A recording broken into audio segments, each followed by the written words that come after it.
Já deu horário, hein? Eu já tô preparada. Começa!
Quando a gente foi fazer a visita ao terreno, nós fomos recebidos por um casal de siriemas que morava aqui. E o nome da casa foi dado em homenagem a essas aves que são tão conhecidas aqui no estado de Minas Gerais. Na verdade, assim, o nome do projeto ele diz muito com relação ao conceito. Foi alguma coisa que aconteceu durante o processo, a nossa visita ao terreno, por exemplo. Então, assim, algumas vezes a gente está no terreno e a gente vê um animal, assim, já aconteceu na casa siriema, por exemplo, tinha uma siriema, ela atacou o Igor. E aí, o nome da casa é uma resposta a isso. A cliente que nos contratou, ela é uma pessoa apaixonada por design, ela é muito ligada no universo das artes, design e moda. E quando a gente perguntou para ela o que era mais importante na casa, ela foi bem categórica, é o design. O design deveria vir acima de tudo.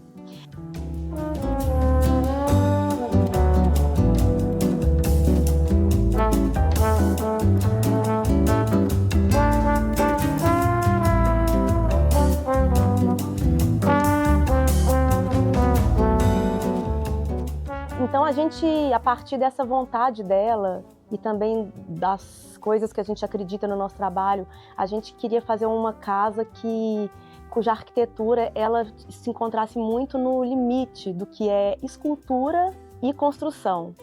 E a gente fez isso através desse elemento aqui, que é essa parede sinuosa que percorre toda a casa, que é, na verdade, a única parede que a gente tem aqui e que ela articula todos os espaços da casa. Então, através dessas ondulações, ela forma concavidades quando a gente precisa esconder alguma coisa ou quando a gente precisa criar um ambiente fechado. Curvas mais abertas quando a gente tem que explorar a visão da paisagem ao redor, que é muito bonita aqui na região. A nossa leitura do terreno, quando a gente visitou o local, é que a gente tinha duas características bem contrastantes. A gente tinha a vista da Serra da Moeda, uma vista muito bonita, uma serra muito emblemática aqui, alta e deslumbrante que a gente tem aqui na região. E do outro lado do terreno a gente tinha um bosque que levava a gente a uma interpretação de que era um local mais relacionado a um intimismo. Então, a partir dessa dualidade, a gente distribuiu a casa em dois núcleos. Um núcleo que é voltado para a montanha, que é o núcleo social, e o núcleo voltado para o bosque, que é o núcleo íntimo. O programa da casa ele é muito simples, ele tem uma sala e um quarto. Então, essa parede curva, ela resolveu a separação entre esses dois núcleos e, ao mesmo tempo, a relação deles com o terreno, né? A parte social aberta, com grande vidro, portas que se abrem para a paisagem, e a parte íntima, que fica do outro lado da parede, onde a gente tem a visão do bosque, que é uma vista mais protegida, mais intimista.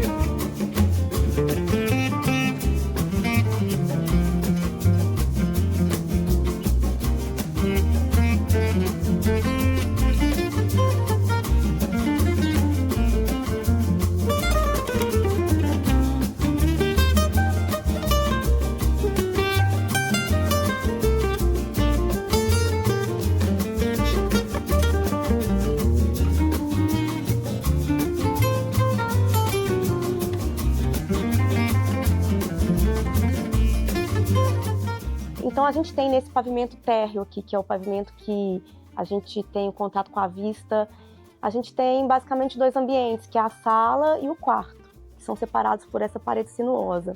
A gente tem um pavimento inferior onde a gente tem um acesso de veículos, mais 2 quartos que ficam voltados para o bosque também, e uma área de serviço. E é uma distribuição um pouco diferente do usual, né? Que normalmente a área de serviço está conectada com a cozinha, mas nos nossos projetos a gente tenta explorar outros tipos de funcionalidade, que a gente acredita que a área de serviço tem uma relação também muito grande com os quartos. Então faz sentido também ela estar ligada à área íntima da casa.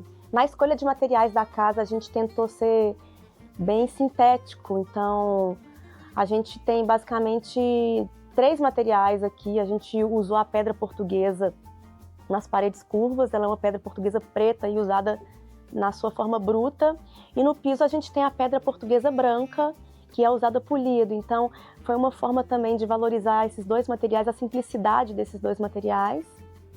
E também a gente tem o concreto, né, da laje e da estrutura exterior da casa.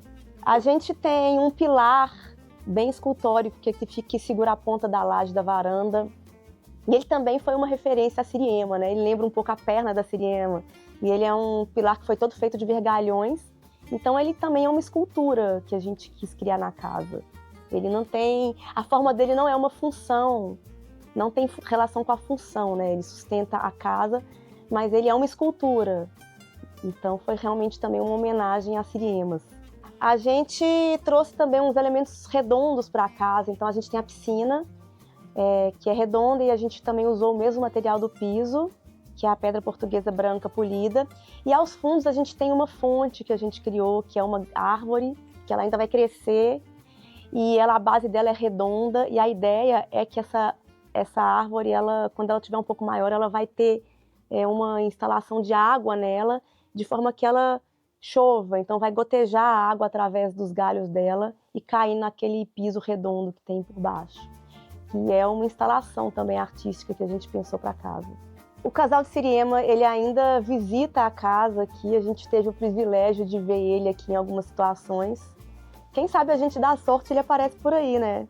Nós também cuidamos do design de interiores aqui, do mobiliário.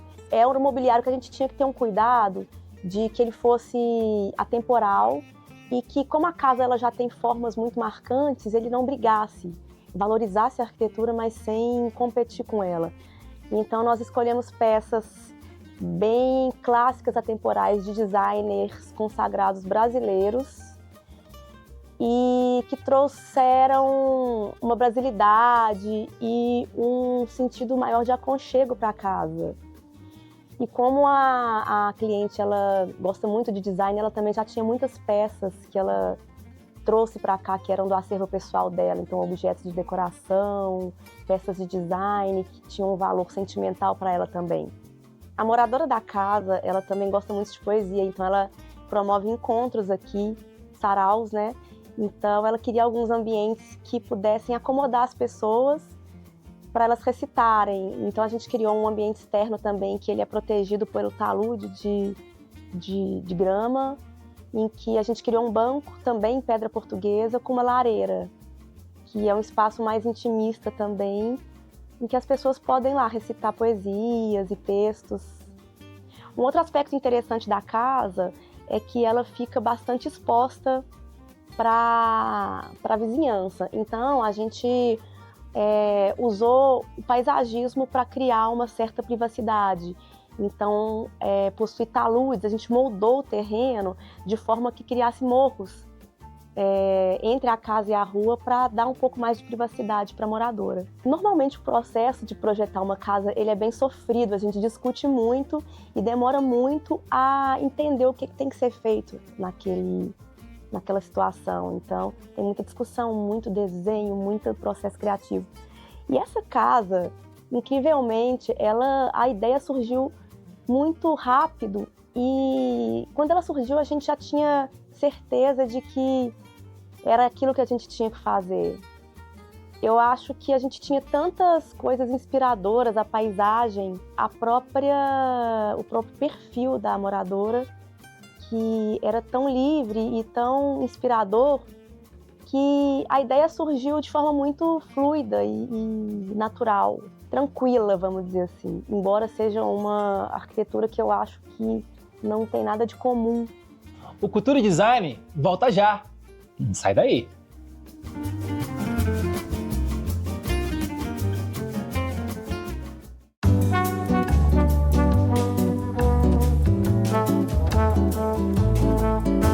Direto da Paraíba, só para vocês, Léo Maia.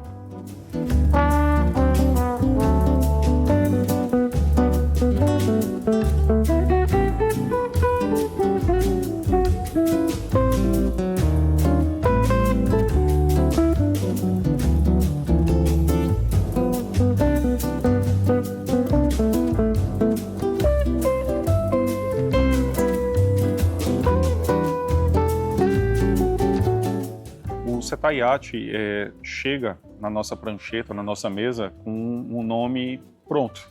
Na beira-mar do Cabo Branco, que é uma das praias urbanas mais conhecidas aqui da cidade, trouxe essa vontade de fazer um empreendimento que tivesse essa conotação náutica. Ele é um cara que curte essa pegada de elementos náuticos, de embarcações, é um apreciador e tem como hobby também, né, essa coisa de velejar, essa coisa de barco. E trouxe muito essa vontade de fazer um empreendimento que tivesse um DNA legitimamente praiano, uma pegada náutica. Então, tudo isso norteou muito o nosso projeto, porque a gente quis trazer justamente essa fluidez, essa percepção de que você está numa embarcação, num super iate, né, mar adentro. Então a gente quis trazer na secção de bandeja aí que a gente tem em todo empreendimento esse desenho muito boleado, esse desenho que vai remeter aí a como se fossem formas realmente que você encontra numa super embarcação. Então isso norteia todo o projeto, a gente traz essa fluidez para dentro também do empreendimento, a gente tem esse grande rasgo zenital, né, no centro da edificação que traz muita luz natural durante o dia, que traz esse respiro também e essa luminosidade, né, para todo esse átrio central. A gente tem também a vontade também de proporcionar essa vista mar para todos os usuários do edifício. Então a gente abandona a ideia de ter apenas apartamentos e a gente traz alguns equipamentos de lazer para frente. Então a gente tem uma academia com vista, a gente tem um business center com vista, áreas realmente contemplativas onde a gente tem a oportunidade de ver o mar, né? E eu acho que o grande charme, a grande surpresa desse empreendimento está no rooftop. A gente traz aí uma verdadeira experiência aí de como se você tivesse a bordo aí de uma super embarcação, com vés, num deck bacana, então com bastante mobiliário muito gostoso de você relaxar, de você tomar seu sol, tomar seu drink, às vezes até um espaço onde a gente consiga promover sunsets, eventos. Quando a gente sobe aqui para o rooftop, a gente tem aí um espaço que eu acho que o protagonista se torna o mar, né? Se torna essa paisagem super bonita aí, com esse coqueiral, né? Com essa natureza, né, que a gente tem. E eu acho que ela que é a protagonista aqui do espaço. Então a gente quis fazer um espaço muito contemplativo, um espaço de relaxamento, um espaço que você possa tomar um banho de piscina, relaxar, tomar um drink, de repente ouvir uma boa música e contemplando essa paisagem que é tão bacana. Então a gente quis um layout muito fluido, a gente quis promover aí essa sensação de liberdade, digamos, para quem sobe aqui nesse rooftop. Então eu diria que o iate ele vai visitar, vai beber muito dessa fonte náutica. É um primeiro projeto do grupo que assim traz essa abordagem, porque depois a gente passa a visitar também esse storytelling para outros empreendimentos. Uma vez que a gente está na cidade litorânea, achou-se muito oportuno, né, ter essa temática aí caminhando junto com a gente em alguns empreendimentos. E a nossa jornada, né, de trabalhos que a gente foi emendando, né, com o time da Setai, vem aí o Setai Aquamares, que é esse empreendimento que a gente entregou agora tem mais ou menos 30 dias e que também vai beber desse perfume também náutico que a gente já trouxe aí, né, no iate reverenciando essa coisa da fluidez, né, trazendo aí um desenho um pouco mais aerodinâmico nas bandejas, na carenagem do edifício. Então a gente tem aí também a inserção de um toque também desse navy, desse azul, que também traz aí essa conjunção náutica aí para esse moodboard. Também é um projeto que a gente está pé na areia, a gente está aí com a contemplação de praia e num contexto muito interessante também de natureza, né? Então a gente tem aí todo esse background de mar muito bonito aqui com esse coqueiral, né, que está intocado. Então acho que tem essa coisa da natureza muito interligada ao nosso empreendimento. E ele é um projeto um pouco mais enxuto, é um projeto com proporções um pouco menores, então a gente quis fazer realmente um projeto com uma cara de uma experiência um pouco mais boutique, digamos assim, né, com poucas unidades, uma área de lazer um pouco mais enxuta. Então a gente tem basicamente um ambiente no subsolo, uma parte de academia bem dimensionada, mas em proporções um pouco menores. E aí aqui em cima a gente tem o grande trunfo desse empreendimento, que é esse rooftop, né, que é esse espaço totalmente aprazível, com esse mobiliário também, com essa pincelada do navy, com essa pincelada dessas nuances aí do azul. Então é um projeto que, apesar dele ter uma proporção um pouco mais enxuta, ele se torna um projeto muito interessante por causa dessa pegada boutique mesmo que eu acho que ele assume. Léo, eu acho que esse projeto foi um dos projetos que a gente fez muito especial, né? Porque, de fato, a gente trouxe essa questão náutica de fato, a gente fazer uma embarcação literalmente aportada num pé na areia, né? Na areia dessa praia incrível aqui, da Grande João Pessoa, uma das praias referências para o mundo inteiro. Então, o projeto, para quem olha de fora, ele, de fato, esse super iate, com muito luxo, abarcado aqui na praia do Bessa. E eu acho que muito legal o processo criativo, porque na época da nossa concepção, você enfatizou muito, putz, Léo, traz um pouco de cor, aborda uma coisa meio navy, faz uma brise diferente, meio que você nos provocou aí para uma abordagem criativa que eu acho que foi muito interessante.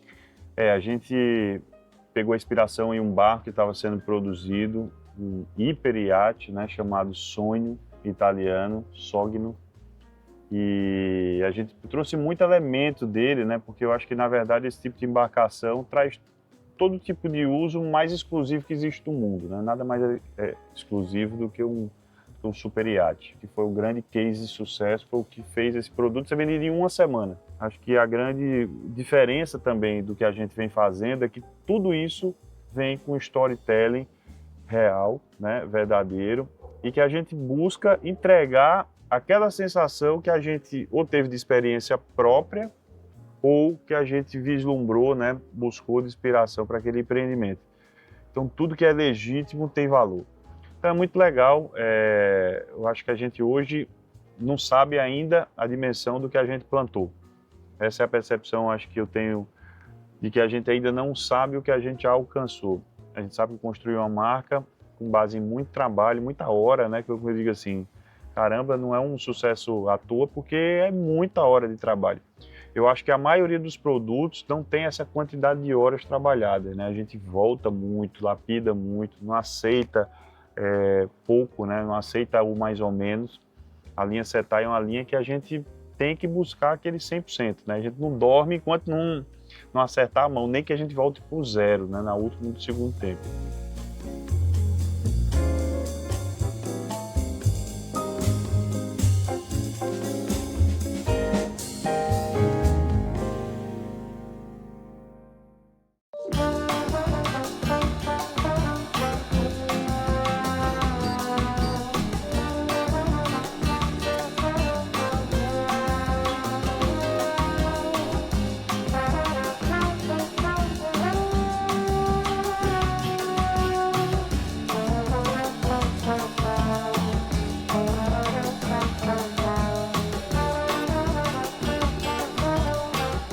Uma das coisas que a gente mais gosta de propor nos nossos projetos é a integração dos espaços, né? Hoje a gente tem aí, desde os nossos apartamentos que a gente faz, os empreendimentos, as casas, a gente sempre procura propor, né, inicialmente essa integração dos espaços. A gente acredita que assim funciona melhor e abrange, né, o espaço e o convívio da casa fica muito mais proveitoso. Essa casa que a gente está é um exemplo, é uma casa que é totalmente integrada, essa parte do térreo. A gente tem toda a sala de estar com esquadrias colocadas de forma estratégica para ampliar o espaço, mas abrindo tudo, a casa vira uma grande varanda e ela fica toda abraçada pela vegetação. Isso faz uma diferença muito grande no uso da casa. Estamos aqui na Casa Brise, é uma área aqui na Praia do Forte que a gente se aproveitou de uma área de preservação permanente que fica logo ao lado da casa. Então, pelo fato da gente só ter um vizinho, a gente acabou usufruindo desse espaço lateral da casa para poder abrir, né, e ter a visualização de todo o verde que a gente tem aqui. E fazendo uma retrospectiva das casas que a gente tem feito aqui, principalmente as casas de segunda residência, casas de praia, casas de campo, a gente chegou à conclusão que a gente faz a casa para as pessoas buscarem a felicidade nos encontros, né? No encontro com a família, com os amigos, com festas, comemorações. Então, é muito legal saber que o nosso trabalho é, na verdade, a busca pela felicidade. E essa casa ela tem uma característica também interessante, que a gente deixou a área do térreo dela, né, a área social, a mais ampla possível. E talvez aí 70%, 80% da área de uso da casa é externa. Então a gente está aqui numa área de varanda coberta e a gente não tem nenhum tipo de fechamento para poder proteger a casa do vento, da chuva. Então eles usam a casa junto com essa vegetação que está aqui ao redor e sempre recebendo essa brisa do mar. É uma coisa que a gente gosta muito de utilizar essas áreas externas para poder trazer as pessoas para usar a parte de fora da casa.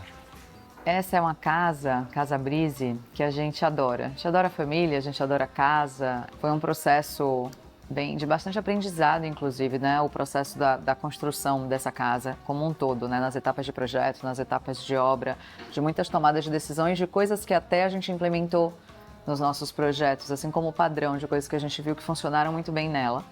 E ela tem um terreno privilegiado, porque ela tem no fundo um cajueiro, tem uma vegetação, tem uma APP do lado. Só que a área verde que a gente tem, né, é um terreno de esquina e é um terreno que está devassado para essa rua de entrada do condomínio, apesar da gente ter área verde. E essa área verde, ela cresce, ela tem umas árvores de porte alto. Quando a gente veio na obra, eu lembro que a gente fez algumas mudanças em projeto em função disso, da gente abrir mais o quarto para essa área verde, porque a gente conseguia ter privacidade no quarto só por conta da copa dessas árvores.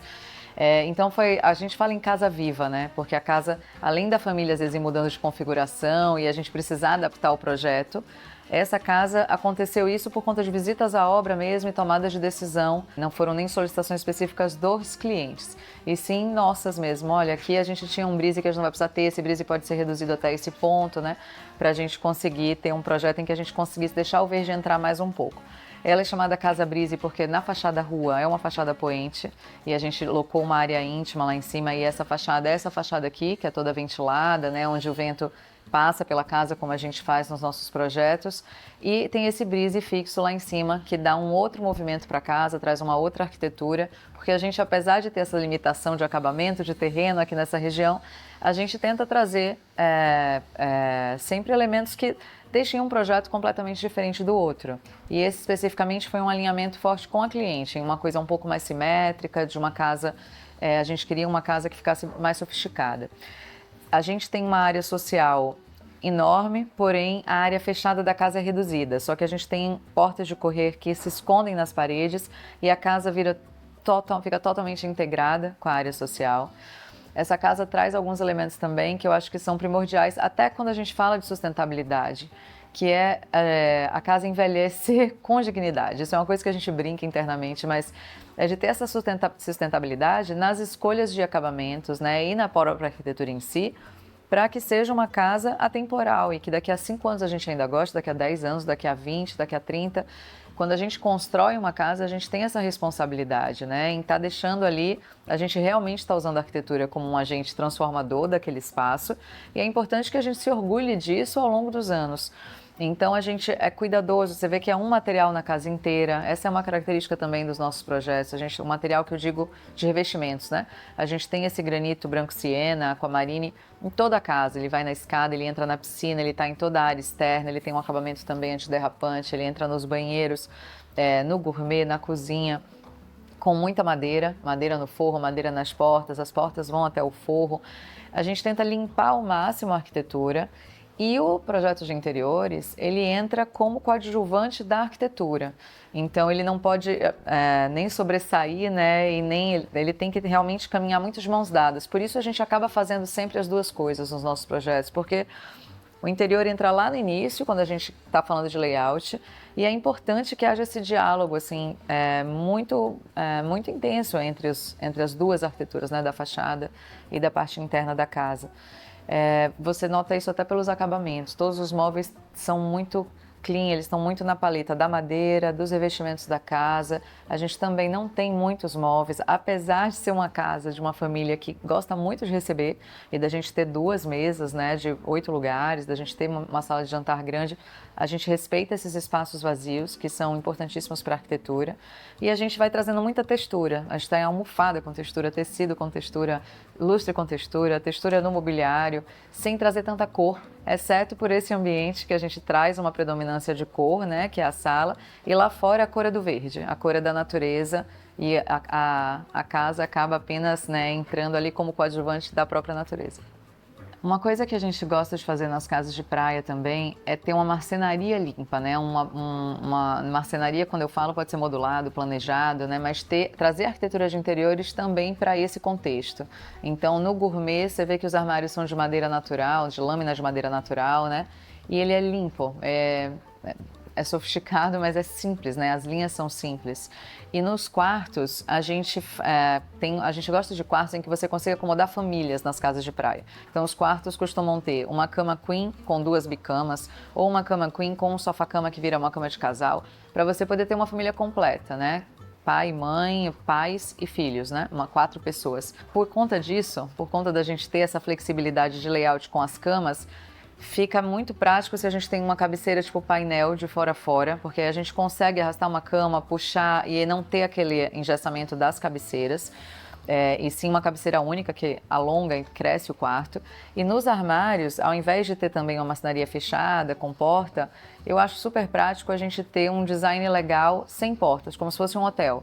Que a pessoa chega, tem um local para apoiar a mala com uma altura adequada, local para deixar seu necessaire, seu sapato, com a roupa de cama extra do quarto, se for o caso, e um cabideiro suficiente para pendurar uma camisa, um vestido, uma coisa que você precise, né, que não fique amassado. Então, é tudo pensado no detalhe, assim. E para que a casa funcione bem no dia a dia, quando você está recebendo, quando está só a família também.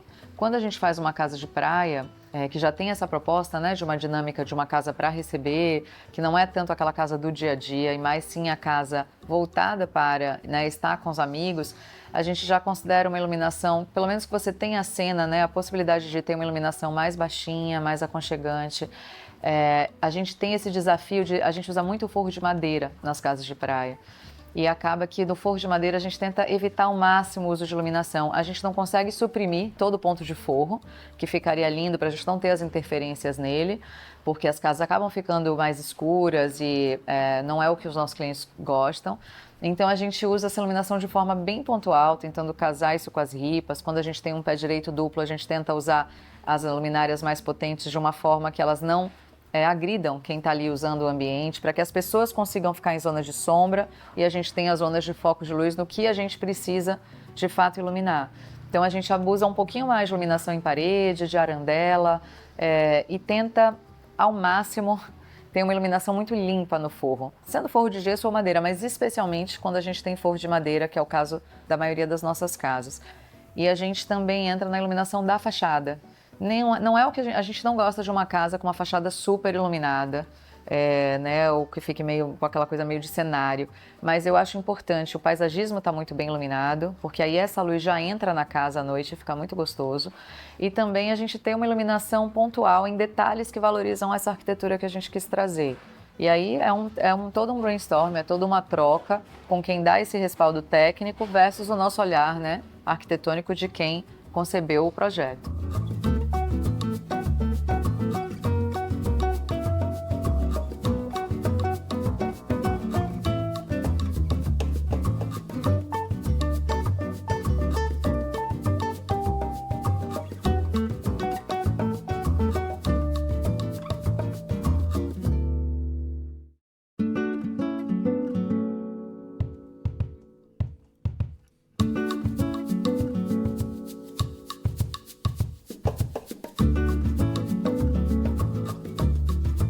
No quadro Arquitetura Sustentável no Brasil, Felipe Caboclo.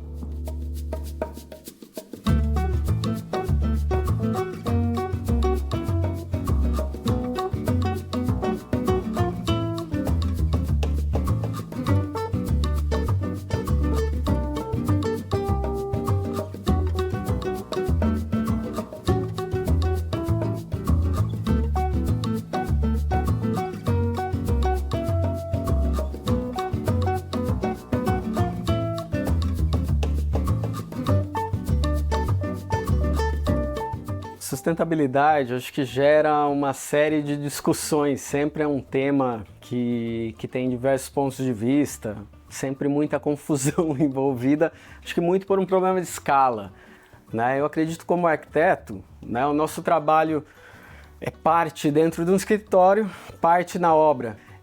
A gente tem casa certificada, né, com selo de sustentabilidade, onde eu acho que principalmente se pensa nos recursos naturais, mas numa otimização de toda a energia gerada, né, na casa, e não só produzida por ela, mas necessária para o uso do dia a dia. Então, assim, a gente tem uma implantação bem pensada com insolação, né, brises. Só essas questões de desenho já dão uma otimização, né, nos recursos. A gente usa menos ar-condicionado, tem uma manutenção menor por proteger mais da chuva, tem um clima mais agradável dentro. Então, tem uma série de questões que a gente já otimiza com o desenho. E no canteiro de obras tem uma série de coisas práticas, de pequenas ações que também vão gerar um impacto menor. Eu acho que todas as casas podem implantar um pouco, todas as obras podem implantar um pouco desses conceitos. E na somatória das ações individuais, né, se gera uma grande diferença. Convido vocês para conhecer um pouco do que a gente faz na obra, né, diretamente em obra, pequenas ações que geram uma diferença muito grande para o entorno imediato e para a sociedade como um todo. Primeiro ponto, eu acho que é a proteção da obra, né? O tapume a gente coloca ele até o chão para evitar que a água entre com resíduos. Interessante que resíduos não entrem ou saiam da obra, que a gente tem um controle total, né, do perímetro. Aqui dentro acho que a gente já consegue ver a separação de resíduos para descarte, né, entulho, madeira, papel, sucata de ferro, é tudo separado em caçambas diferentes. Quando enche uma, a gente tira e vê para onde vai, né? Isso a gente acompanha o processo todo. Então, assim, nunca é tudo misturado numa coisa só, é sempre tudo separado. E são coisas simples que a gente consegue executar em qualquer obra. Bom, esse é um ponto muito importante, eu acho, do nosso trabalho, que é a prototipagem. Então, né, você pega um pedaço só, executa tudo ali como deveria ser realmente, faz todos os ajustes, acertos, para que depois se execute de uma vez só, né, da maneira correta na obra. Então a gente faz um pedaço, né, isso vai ser descartado depois, para não se descartar grandes quantidades em obra.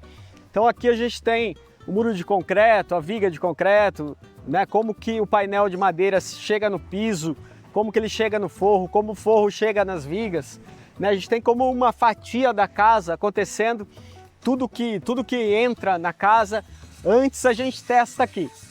A madeira é interessante nessa obra, essa vai ser uma obra certificada, a gente vai ter um selo de sustentabilidade, então toda a madeira que entra, mesmo para formas ou como painel da casa, ela tem o SFC, ela tem um controle de procedência e manejo, né, ambiental, desde a origem até o descarte dos retalhos que a gente não usa na obra. Então essa é uma madeira, é um eucalipto, né, com uma pigmentação, e é uma madeira de reflorestamento com selo SFC, é tudo bem controlado. Coleta seletiva de resíduos, né? Na obra a gente separa os resíduos de obra e também aquilo que é usado aqui no dia a dia, né? Isso é norma para certificação, porém a gente implanta em todos os nossos canteiros. Que é a área da serra circular, né? Onde é cortado madeira, tudo com seus cartazes, tal, tudo demarcado. O bacana é a gente ter o coletor de pó, né? Para evitar que isso vá virando uma nuvem de poeira, isso se espalhe, vá para vizinhos. Qualquer equipamento que gere, né, partículas suspensas no ar, a gente tem o coletor de pó. É um saco ligado à saída dele para coletar isso e ser descartado sem que isso vá para o ar. Bom, a gente está numa reunião agora sobre os requisitos da certificação de sustentabilidade. Aqui tem toda a engenharia, né, todo o pessoal de engenharia que está na obra aqui, todo reunido, todo mundo debatendo os pontos. A gente tem uma série de regras, né, que a gente ganha uma pontuação e, erosão, sedimentação, poeira, controle de resíduos, né, no caso, os materiais, uma série de atos assim que a gente vai controlando, né, acho que do dia a dia, tanto no que se refere ao que é a casa, né, o projeto em si, quanto ao canteiro de obras, né, como se faz, eu acho que é tão importante como aquilo que se faz. Então não é que os fins não justificam os meios. A gente precisa fazer da maneira correta para ter um bom produto também.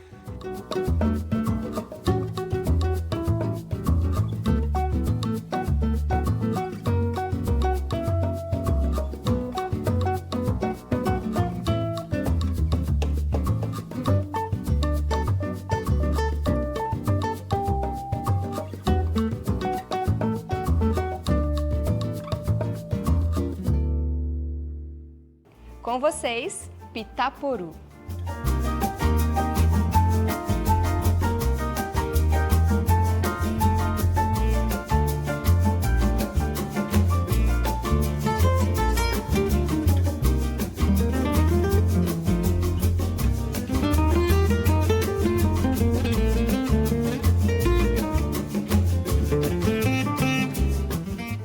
Meu nome é Antônio Mantovani, eu estou à frente da Pitá Arquitetura, uma empresa com muito tempo, uma empresa com mais de 25 anos de atuação.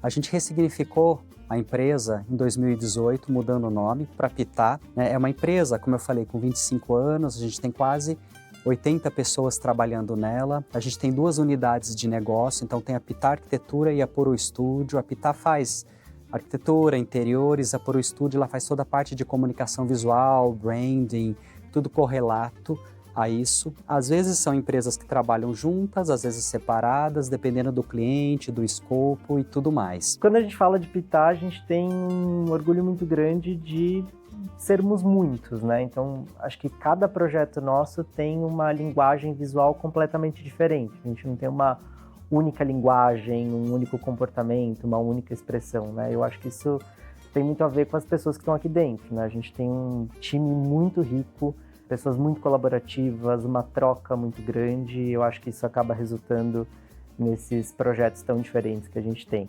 Esse interesse por a gente conseguir traduzir elementos utilizando símbolos, elementos visuais, sem a gente precisar de texto, a gente conseguir contar essas histórias através de uma comunicação, de algo que vai significar algo para as pessoas, mas que não necessariamente é literal, né? Isso sempre me despertou interesse e curiosidade desde a época da faculdade. Depois de formado, eu tive oportunidade de vir para São Paulo e começar a trabalhar nessa área, que é uma área que nem todo mundo na arquitetura sabe que é uma possibilidade de se trabalhar, mas que abre campo para a gente poder experimentar diferentes coisas. No mercado corporativo, a nossa linguagem ela tem que estar alinhada com a marca, com a expressão, com o produto que o cliente está vendendo. Eu acho que a gente tem a vantagem de poder, em cada projeto, começar uma folha em branco, ter um olhar completamente diferente, conseguir produzir um projeto super tradicional e um projeto super colorido, super inovador ao mesmo tempo, né? Eu acho que essa é uma das nossas grandes riquezas aqui dentro. E a gente está localizado desde 2020, início da pandemia, no Edifício Itália, no centro de São Paulo, que é um prédio bacana de 1965. Ele é um edifício tombado, né? Ele faz 60 anos esse ano, então para a gente é especial. A gente faz 7 anos, o nosso primeiro setênio, o prédio faz 60 anos, enfim, e a gente lança também esse ano o nosso jornal semestral, né? Que celebra o nosso primeiro setênio e celebra também os 60 anos do Edifício Itália. Quando a gente decidiu fazer a mudança do nosso escritório, da Pitá e da Poru, para o Edifício Itália, a gente sabia que de alguma forma a gente precisava trazer o exterior para o interior no projeto. Então, por exemplo, a gente tem as nuvens acústicas do escritório, feitas pela Lady, né, com EcoShapes, em que a gente trouxe o desenho do nosso vizinho, o Copan, né, as curvas do Copan, para dentro dessas nuvens, né, e desenhando cada uma dessas nuvens.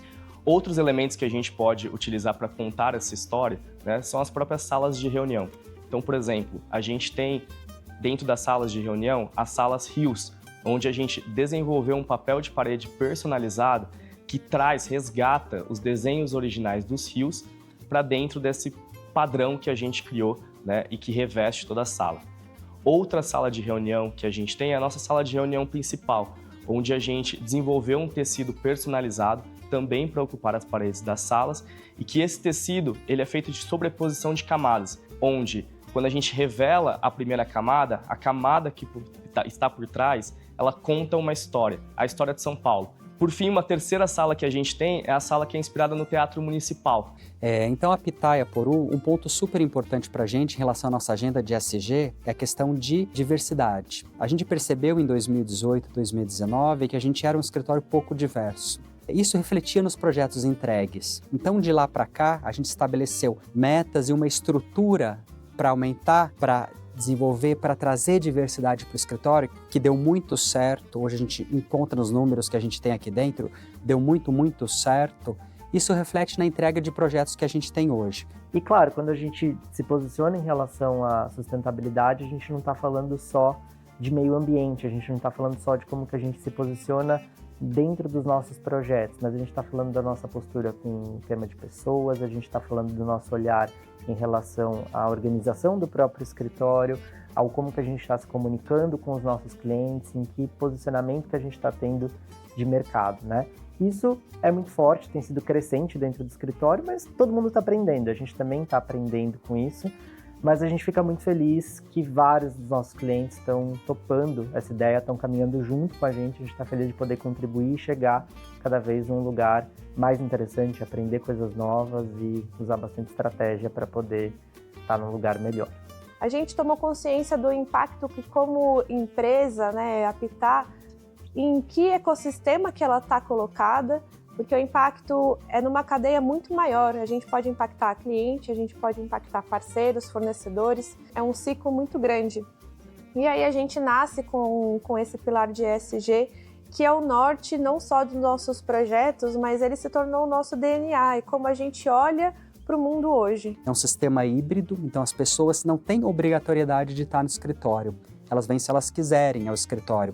A qualidade de vida, ela passa por isso, por você ter também as suas escolhas de tempo, por você não gastar todo o tempo da sua vida em deslocamento, não ficar no ônibus, no carro, no metrô, seja lá o que for, o tempo inteiro, né? Você ter esse tempo de volta para você, né, sem esse desgaste do dia a dia. Um ambiente saudável, ele retém os talentos, né? Então as empresas elas começaram a visualizar isso. E na Pitá é assim, a gente tem um olhar muito para o outro, não só para o cliente, mas com foco sim no humano.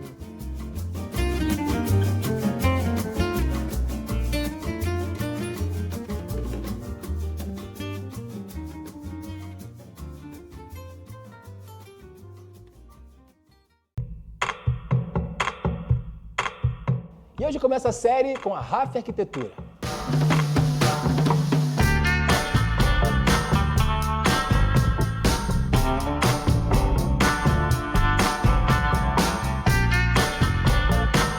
Lembro como se fosse hoje, há 36 anos atrás, quando nós fundamos a RAF.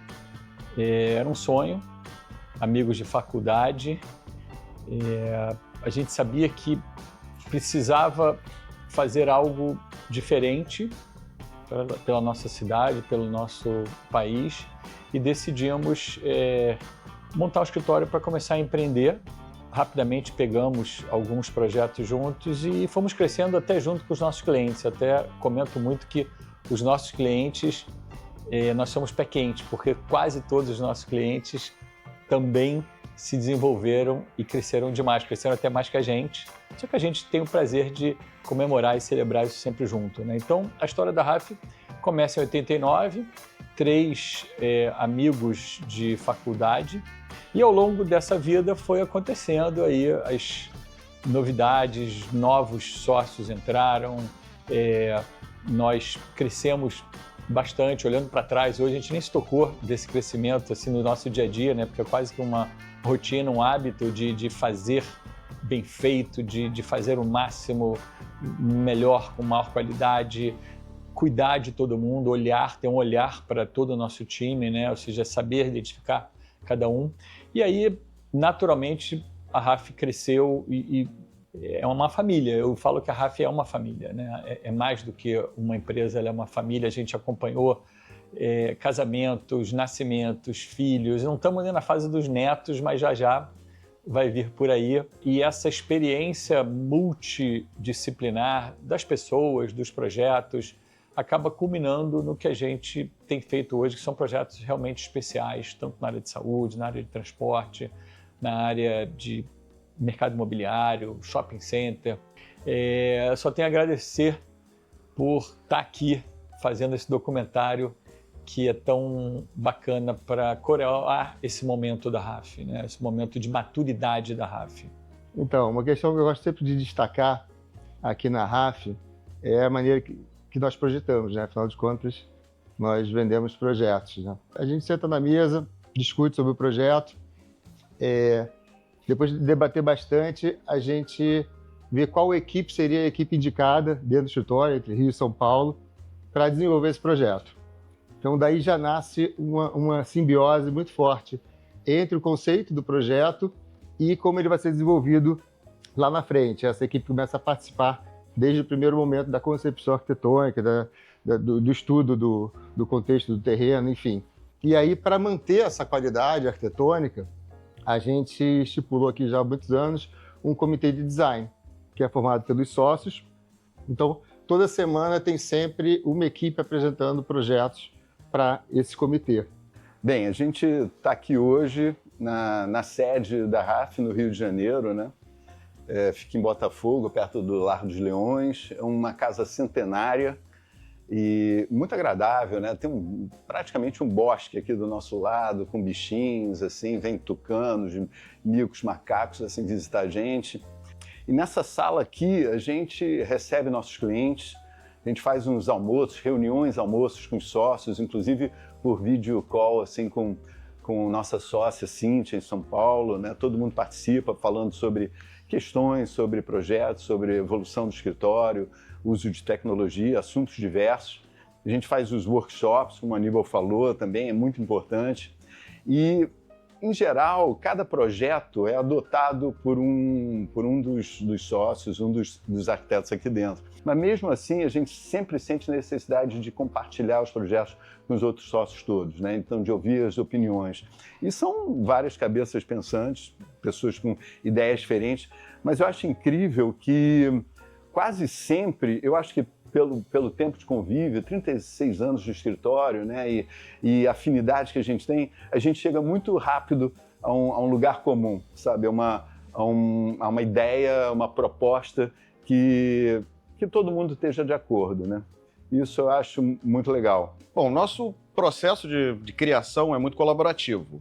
Então, sempre nasce com um dos sócios fazendo um croquis, dando uma ideia, desenvolvendo, mas a gente sempre senta para conversar troca ideia, são 3 sócios fundadores, depois 3 sócios que vieram depois, então são 6 sócios, além de toda a equipe. Então a gente tem uma equipe muito grande, Rio e São Paulo, misturando culturas, misturando experiências, gente nova, gente mais velha. Então acho que essa mistura faz um pouco do que é a arquitetura da RAF. Acho que essa mistura de todo mundo poder dar ideia, todo mundo poder produzir, tem a cabeça aberta sempre, e acho que essa troca entre equipes, entre gerações também, é muito bacana dentro do processo da RAF. Essa união Rio e São Paulo, né, um escritório que foi fundado no Rio de Janeiro, mas a gente tem um escritório em São Paulo produzindo muita coisa no Rio e São Paulo, no Brasil inteiro, e até fora do Brasil, projeto na África, estamos com um projeto em Riad, na Arábia Saudita. Apesar da gente ter uma grande produção na área hospitalar, a gente tem experiência em diversos setores. A gente faz arquitetura, não faz arquitetura hospitalar, ou residencial, ou mercado imobiliário, ou isso, faz arquitetura. E eu acho que essa mistura de projetos, essa experiência diferente, de diferente complexidade de projetos, diferentes clientes públicos, clientes privados, faz com que a arquitetura seja mais rica. Esse amor por arquitetura, sempre é difícil de falar de amor e de sentimentos, qual que seja, sobre uma mulher ou sobre a arquitetura é a mesma coisa. E é verdade que eu gostava muito do Oscar Niemeyer, e por isso, mas enfim, foi sempre uma paixão e aqui estou realizando meu sonho ainda à minha idade. A RAF de São Paulo, ela tem 15 anos, ela tem praticamente a mesma idade das minhas filhas gêmeas. Eu comecei a gente abriu a RAF aqui em São Paulo quando eu tinha 3 filhos pequenos, foi um grande desafio, mas eu sempre tive muito o apoio dos meus sócios. Então, na verdade, esses 15, quase 16 anos aí, foram de pleno crescimento e de muita realização profissional.